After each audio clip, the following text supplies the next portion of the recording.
Okay, so today we're going to look at real world writing purposes. Why, what does writing look like in the real world?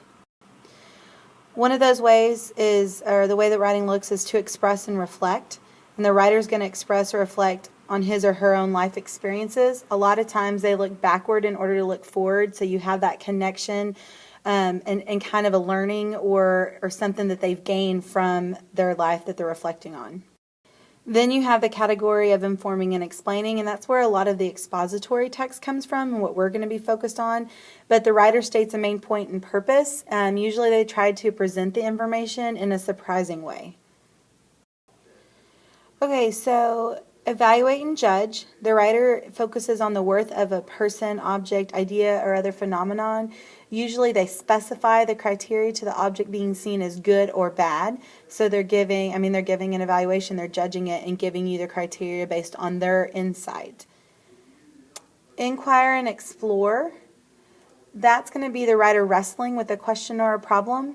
A lot of times they'll hook the reader with the problem, and then the whole part of it is the journey. Like you're seeing this writer wrestle with it, and then you're coming up with a new insight.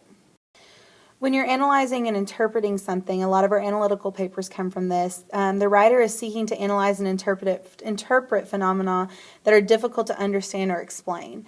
Usually they try to hook with the problem and then lets the reader watch them kind of wrestle with this issue, and then hopefully the reader can come up with their own understanding or a new insight into the writer's analysis and interpretation. Analyze and interpret. You seek to analyze and interpret phenomena that are difficult to understand or explain.